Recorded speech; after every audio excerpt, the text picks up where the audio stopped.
کیا خصیوں میں درد صرف ویریکوسیل کی وجہ سے ہوتا ہے؟ کیا ویریکوسیل ہمیشہ بائیں جانب ہی ہوتی ہے؟ کیا ویریکوسیل کسی کینسر کی علامت تو نہیں ہے؟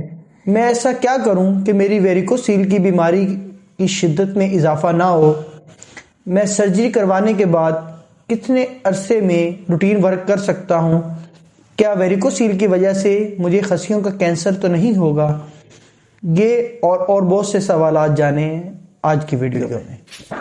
السلام علیکم ویورز، امید کرتا ہوں آپ سب خیریت سے ہوں گے۔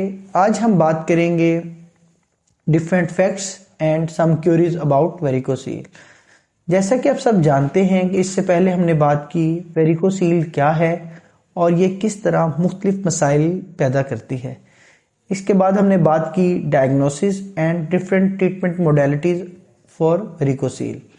تو یہ ویڈیو اسی سلسلے کی اگلی کڑی ہے، تو بڑھتے ہیں آج کی ویڈیو کی جانب۔ ایک ینگ پیشنٹ او پی ڈی میں آتا ہے اور کہتا ہے ڈاکٹر صاحب مجھے ویریکوسیل کا مسئلہ ہے، مجھے سرجری کروانی ہے۔ میں نے روٹین ہسٹری اینڈ ایگزامینیشن کے بعد دیکھا کہ پیشنٹ کو جسٹ اورکائٹس ہے، یعنی ٹیسٹس کا انفیکشن۔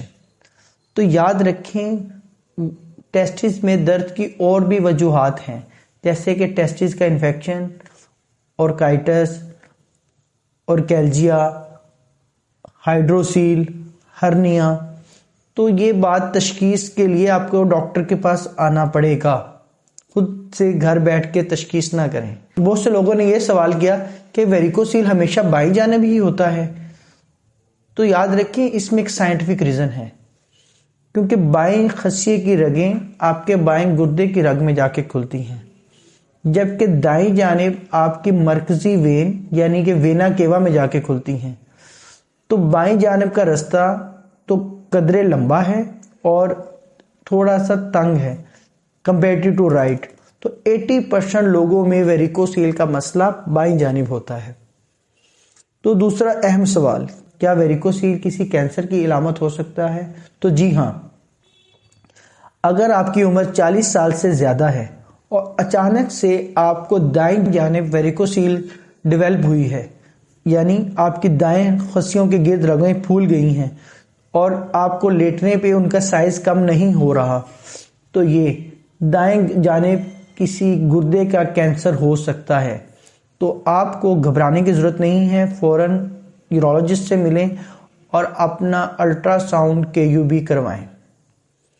اس کے بعد اکثر لوگ او پی ڈی میں آتے ہیں، ینگ پیشنٹ، وہ کہتے ہیں ڈاکٹر صاحب جن کو لو گریڈ ویریکوسیل ہوتا ہے یا سب کلینکل ویریکوسیل ہوتا ہے، پوچھتے ہیں کہ ڈاکٹر صاحب ہم کیا کریں کہ ہماری بیماری کی نوعیت یا شدت میں اضافہ نہ ہو؟ تو دیکھیں اس میں آپ کو کچھ چیزوں کو اوائڈ کرنا ہے اور کچھ چیزوں کو اڈاپٹ کرنا ہے۔ آپ کو اوائڈ کرنا ہے لانگ سٹینڈنگ سے، کانسٹیپیشن سے، اور آپ کو کرنا کیا ہے، آپ کو ایکسرسائز کرنی ہے، اپنا آئیڈیل باڈی ویٹ مینٹین کریں، اور اگر ہیوی ویٹ لفٹنگ کر رہے ہیں تو سکروٹل سپورٹ کا استعمال کریں۔ اکثر یہ سوال کیا جاتا ہے کہ ویریکوسیل کی سرجری کروانے کے بعد میں روٹین ورک کب تک کر سکوں گا؟ تو یاد رکھیں سرجری کے 2 سے 3 دن بعد آپ روٹین ورک کر سکتے ہیں، لیکن ہیوی ویٹ لفٹنگ، سٹینس ایکسرسائز تقریباً 2 ماہ اوائڈ کرنا ہے۔ اس کے بعد ینگ جنریشن میں پتہ نہیں یہ سوالات کہاں سے آتے ہیں کہ اس میں 1-2 پیشنٹ میرے پاس آئے ہوئے کہ ڈاکٹر صاحب کیا مجھے ویریکوسیل کا مسئلہ ہے تو کیا مجھے خصیوں کا کینسر تو نہیں ہو جائے گا؟ تو یاد رکھیں کہ ویریکوسیل کا ٹیسٹیکولر کینسر سے کوئی تعلق نہیں ہے۔ ابھی تک سائنس نے ایسا کچھ چیز آئی، نہ تھیسس آیا، نہ سائنس نے پروو کیا۔ تو امید کرتا ہوں یہ ویڈیو دیکھنے کے بعد آپ کے ذہن میں کافی شکوک و شبہات دور ہو جائیں گے۔ تو یہ پیغام اپنے تک نہ رکھیں، دوسروں تک پہنچائیں، ہو سکتا ہے کسی کی صحت کا فائدہ ہو جائے۔ مزید انفارمیٹیو ویڈیو کے لیے اسٹے کنیکٹڈ۔ اللہ نگہبان۔